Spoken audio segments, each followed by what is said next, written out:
Hey y'all, I'm here this evening to hopefully share some experience, strength, and hope with my recovery, and hopefully to whoever is able to listen to this. So, um, this particular event that I'm going to describe is does get a little bit graphic, and I just want to let that be known. And so I will say, to me, there is nothing worse than the horrors of active addiction. And that's just me. So the question presented itself to me in one of my classes today, how I am so grateful, or how am I so happy being in addiction? And, people along the way have said, wow, I know you've been through a lot of stuff. I know you've seen a lot of things. I know you've encountered a lot of things. And it's crazy that you feel this way, and to me it's like I said, there's nothing comparable to the horrors of active addiction. I've seen a lot, I've been through a lot, and I've treaded through a lot. And so hopefully this gives you a little bit of hope or something to hold on to. And so about 6 months ago, just to kind of paint a little picture, I was homeless for my third year in Minneapolis. I lived in an encampment. For those of you who don't know, it's like a tented area with a bunch of people. The other place I stayed was an abandoned house. I was about as low to the trenches as you can get. I went through a series of events, and I had a couple warrants at the time, and I had come to the conclusion that I could no longer take care of my baby, who was Capone. I just, I grew to truly hate my life. I'll be honest with you. And I was in a lot of pain internally. And so with that, now I say this next part to say I don't judge, to each their own. Everybody does their own thing, and that's on you. My particular drug of choice was meth, and I only ever smoked it. And I think that's important to say for me, because it'll tell you where I was really mentally. So I decided one night that I was done. And I say that meaning I was done. I was done with life. I was done with running around in circles. I was done trying to keep up with my stuff. I was done with all of that. And they used to bring these little fentanyl test strips to the encampment that I lived at.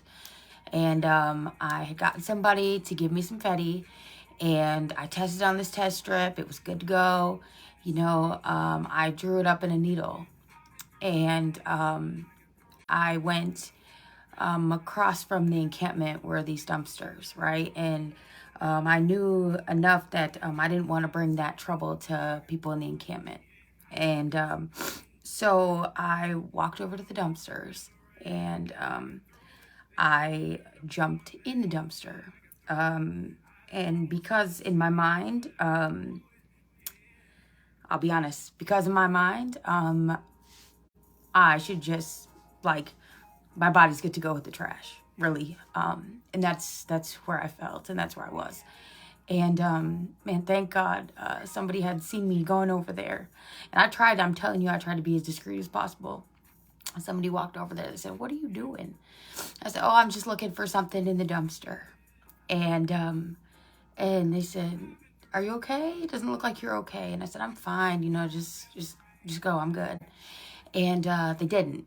They said, "Okay, well, here, I'll help you get whatever you're trying to get out." Right. And I laughed because that to me was just funny. And they wouldn't go away. And man, I thank God for that. I really do.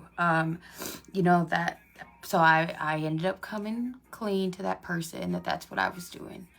And they took me back into the encampment. I had a camper there, and somebody else came into my camper, and this person went and told them, and they came in and they said, like, "I can't believe that you got there. Like, none of us would ever think that you would get there, because you're always so happy and you always try to keep going." And I said, I just can't do this anymore.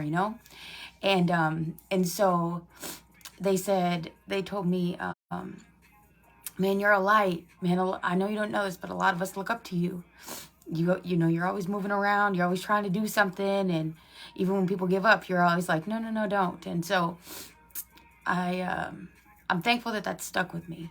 And it really did. That person took the time to say that, and that other person took the time to try to see what I was doing, I guess. And you know, I say that because I don't think that suicide is talked about enough. I don't think that the horrors of active addiction are talked about enough. And so the reason I'm so grateful now is because I get the opportunity to live again. I get the opportunity to, you know, I've never really felt stuff in my life. And even though sometimes it can be like a little overwhelming, like, to me, recovery is my only option. That's it.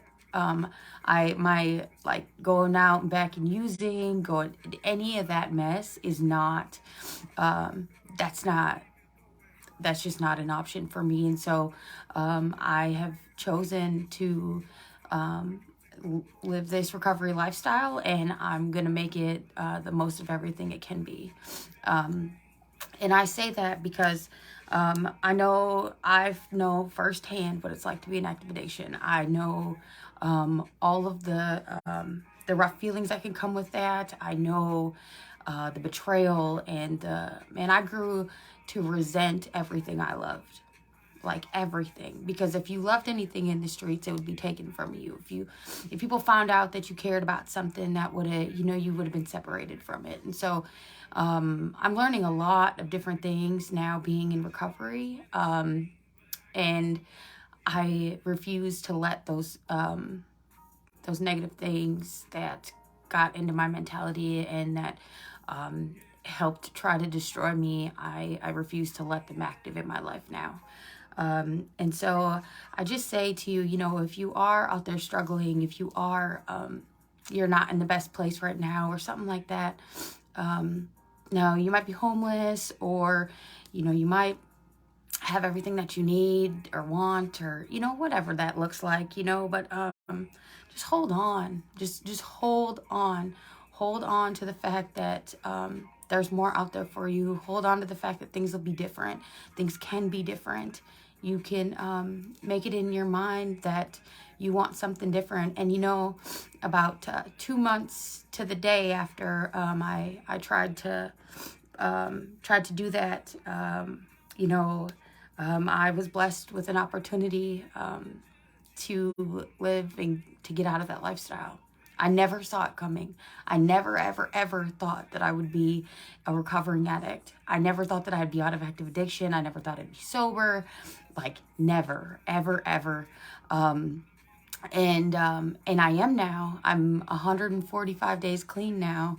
I have my beautiful pit bull, and I have me back. And I never thought that that would be an option. And so just, you know, just hold on and keep trying to do those things. And, you know, if an opportunity presents itself, or you have to go searching for an opportunity, or whatever that looks like, for treatment or anything, do that.